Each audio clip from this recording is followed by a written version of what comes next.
je suis très sensible à tout ce qui concerne l'environnement, la protection de la nature en elle-même.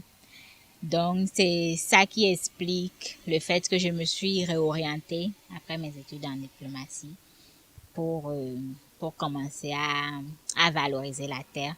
Et de toute façon, je trouve qu'il y a toujours une imbrication. Tout s'imbrique de nos jours. Les domaines sont imbriqués. Diplomatie, environnement, agriculture, etc.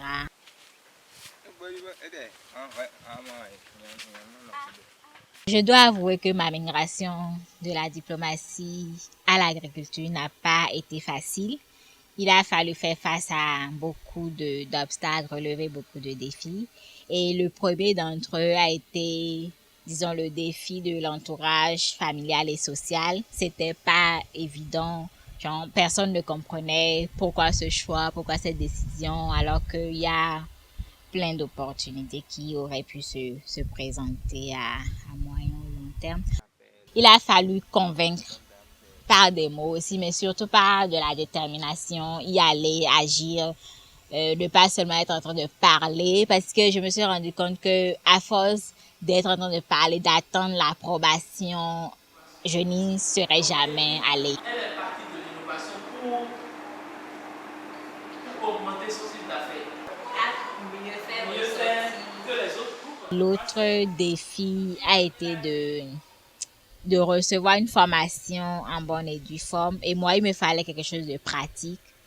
C'est vrai que je m'étais essayé un peu à la permaculture, mais sous d'autres cieux. Mais c'était pas du tout adapté au contexte béninois. Donc, il a fallu que je suive une autre formation pratique. Ça n'a pas été facile, puisque nous-mêmes, on n'avait pas prédit un tel sort, notre fille, hein, parce que elle a été brillante pendant les études, elle a eu ses diplômes, et la situation a fait que, bon, elle a choisi d'être entrepreneur agricole. On a essayé de l'en dissuader, mais pour sa détermination, il a été obligé de me résigner. Je dis bien me résigner parce que on attend de voir la suite.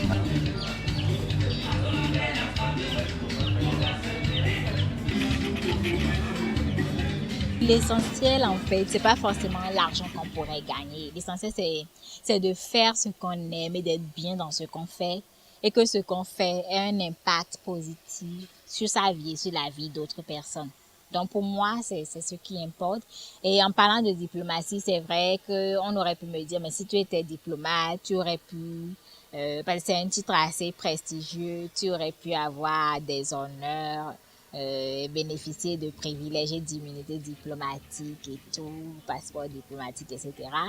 Mais bon, pour moi, je me dis, ce que je fais aujourd'hui peut m'amener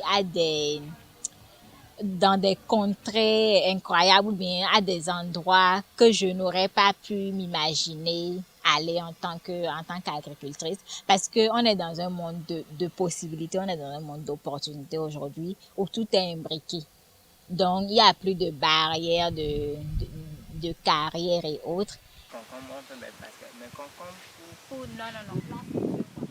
J'ai beaucoup de raisons d'être fière aujourd'hui et je vais commencer d'abord par le fait que aujourd'hui je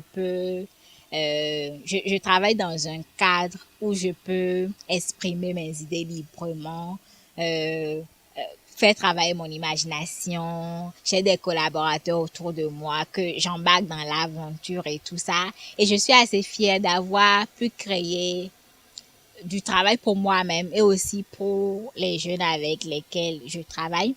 Et l'autre raison d'être fière, c'est tout ce qu'on a pu faire jusqu'à aujourd'hui. On a grandi progressivement. Il y a des personnalités quand même qui sont venues visiter la ferme parce qu'ils ont entendu parler d'une initiative de jeunes pareils et tout.